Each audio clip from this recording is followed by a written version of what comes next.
Beep.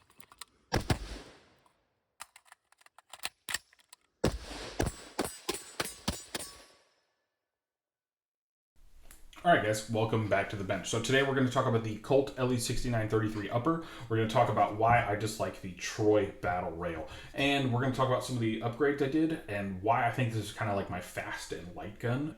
Hopefully we'll be able to do some accuracy testing here next couple of weeks and get this out with the 77 grain CR Magic King stuff. The Troy Battle Rail type deal that this thing is, I can't even remember what it's called, but this is the enhanced version because it has a continuous one-piece rail or whatever. It's not very nice. This thing cut me. It cut me really bad today, and I didn't like it. It hurt a lot.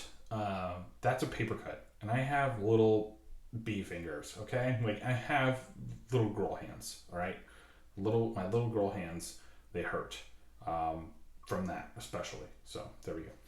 The Troy rail, just not a big fan. I'm going to send this back to Brownells. So speaking of the channel sponsor, Brownells, huge shout out to them. They are an amazing company. They have helped out so much, but I will probably be sending this rail back. So go check out Brownells. Anything over 150 or more, save yourself 10% by using code BOP10 or Triggered. Either one of those codes will work for you. But they did send out the rail, the upper, the EOTech, and a bunch of other things, the flash hider and the bolt care group also. So huge shout out to Brownells. They are an awesome company. They support the channel, and I just want to support them back. Go head over there and help them out and help yourself out. Buy some cool stuff and save some money while you do it. Again, do not recommend this rail. Not a big fan of it. I'm going to go send it back to Brownells with their forever satisfaction guarantee and get a different rail. I don't know yet which one, but we'll find one. Into the upper, a couple things I've changed. So starting off here, fast and light upper receiver. I had a NOX on here. This is just the regular dual port NOX instead of the 3-port NOX. I don't like this one. If you vet it at neutral time, it drives the muzzle down intensely on this 11.5. It didn't do it so much. I had a 14.5, no, I had a 16-inch.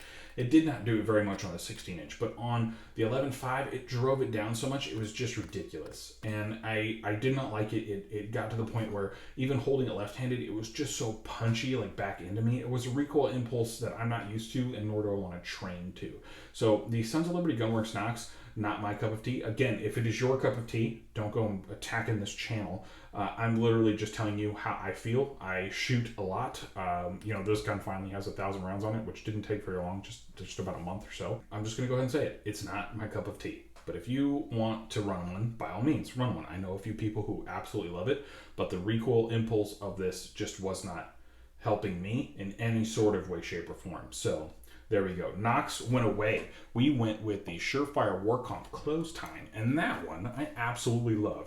Now this is neutral timed all the time. If you were to get the 3-prong flash hider version, it is timed automatically for a right-handed person.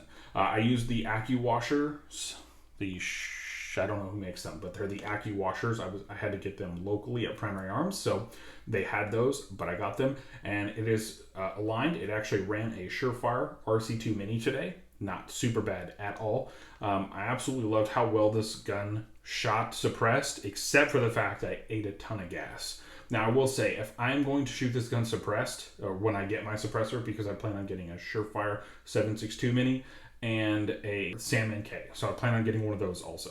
When it comes to the Surefire can, the 5.56 ones are super back pressure heavy. I really want to test out a 7.62 mini can just to see how much back pressure I'm going to get from this. But if I get that can, it's going to live on 2 guns all the time, and they're probably both not going to shoot unsuppressed. So I will probably tune both those guns to shooting suppressed with that can, because there's just too much gas for a left-handed person like me to eat to the face all the time. Going into the 11.5, the Colt 11.5, this is a 11.5-inch chrome-lined barrel. It is fantastic. I absolutely loved shooting this today. It runs really well. The recoil impulse is not insane, especially with that Warcomp out front. Just driving that muzzle into the same spot, not down, but just keeping it level. It was very nice. I like the front sight post build. I do have the 2.26 Unity on here, which if you technically take off the EOTech, you can... You can run your backup iron sights if you need to. If you can, because if you have the the quick detach one, you can totally do that. But I would really only do that with the QD one. I probably would not do that with the Absolute Co-Witness one that they have come out with, because it's not super easy for you to take those off just on a whim. I think you could if you just picked up like a shell or something, but no, definitely not what I'm doing. I am going to test this out with the flip to center magnifier. I will get that at some point very soon. I want to get an upper first and move the EOTech over there and then do all the other fun stuff. But we will definitely get it. I really hope that you guys understand that I'm just testing everything in a process. I've already posted this to Instagram, and I've had a lot of people who are like, oh, the Unity mount, blah, blah, blah. I know. A lot of people don't like it. I understand it. But I have to test things for myself. I've never been one to test things and listen to what other people say. I always have to test it for myself, and that's just one of the things that I do. So if you want to come to this channel and learn my opinion about things, you're more than welcome to. You can like and subscribe all you want. But yeah, the Unity and the flip to center magnifier, I will get that. I like the flip to center magnifier in the sense where I can leave it on the gun, it flips down out of the way, and I don't have to worry about it being on the left or right hand side. The flip to center part just seems really nice. I know a couple guys who have it, they really like it. I really want to try it and run it. We'll see how that goes. Let's get into the charging handle and bolt carrier group. So charging handle, PRI gas buster charging handle. I'm not going to go ahead and state that this is a upgrade. It was part of the gun automatically. I got this stripped, so no bolt carrier group, no charging handle, no rear sight. You can buy the 11.5 inch 6933 upper from Brownells stripped or complete. I bought it stripped for 500 something bucks. This is actually a fantastic deal. Go get yourself a $120 bolt carrier group from Roscoe that they also sell at Brownells. I actually love these Roscoe phosphate bolt carrier groups. They are, I believe, made by Microbest. I could be wrong, but it feels almost identical and looks identical to my Sons of Liberty Gunworks. It has run like a champ, no issues. It's still, got its rings after, I want to say 2,000-3,000 rounds now. Still doing really well. So I absolutely love this thing. Ran suppressed today, got ultra dirty. Ultra dirty. Look at how dirty that is. I mean, that's disgusting. But yeah, got ultra dirty. Did a lot of fun with it. And yeah, just a good bolt carrier group. I highly recommend if you don't have a ton of money to spend, but you want a phosphate bolt carrier group, these Roscoe ones are fantastic. And Roscoe needs to send an upper out so I can review it, because I'll send it right back to you, but just send one out so I can review it. So I really want to review one of your complete URGI uppers that are apparently so hard to get a hold of. All right, Tiberius? Apparently they're real hard, all right? I'm just kidding. Just kidding. I love you, Roscoe. The fast and light upper. I kind of got this because I wanted an 11.5 inch that was lightweight, was going to be maneuverable. Had a lot of fun. I like the front sight post style stuff. I really like the Colt aspect. I will say, I don't think this is an actual Colt. If you go back and watch my original video, there were a lot of markings that just weren't the same. Similar stuff is there, but it's just not what Colt used to put out. Apparently, they're not using Colt barrels. They're not using Colt roll marks.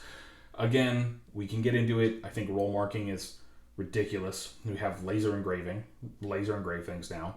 But yeah, it's not the same. Not the keyhole forge. It's not doing all that fun stuff. There's people out there who are going to get very upset at the fact this isn't a Colt the way Colt used to be Colt. Okay, I get it. The name is still there. What they're putting out and what you're getting, still a good rifle. All right. I think that the 11.5 inch or the 6933, the 6944s, any of the 69 series, the LE6920s, any of those, they're coming out. They're really, really good. So I highly suggest if you're in the market, you want one, go take a look, go buy one. You won't be dissatisfied. Colt is not what Colt used to be, but from what I'm seeing of this upper, again, sample size of one, what I'm seeing of this upper, it's not bad, and I absolutely like it so far. It's pretty cool. It comes with a lot of that Colt heritage, I guess you could say, but not really, because you're not getting all that Colt stuff. Again, getting off the dead horse. Good lightweight upper receiver will be fun to run around with. It's very light. I actually did a 50-meter sprint and was able to hit on my second shot out to 50 yards or 50 meters. It's a very good upper receiver. I'm not upset at it at all. I really like it. I'm going to continue to run it. So far, we've got about 1,100 rounds on here. 200 rounds of that suppressed. I ran 200 rounds today. Not bad at all. I had a lot of fun. Thank you to my buddy who let me run his cam. And yeah, had a ton of fun. I really hope you guys enjoyed the overview of this rifle, what I feel about it so far. If there's any questions, please leave them down below in the comments. I will get to whatever I can in the future or make a future video about it. But yeah, this is a very good rifle. If you're in the market so far, my recommendation is to go grab one. Other than that, if you're not in the market, you don't want one, I hope you enjoyed the content and the shooting and all the other fun stuff that we do for you here at the channel. As always, I really hope you guys enjoyed what you listened to. Please like and subscribe, do all the fun stuff. Share the video if you really like it. I'm going to go ahead and just start going full YouTuber on you guys. We need to get those rookie numbers up. So yeah, please share the video and leave a comment down below. Good or bad, I don't really care. If it's bad, you get a thumbs up. Anyway, I can't say what I used to say. I really hope you guys enjoyed watching this. As always, be a hoodlum.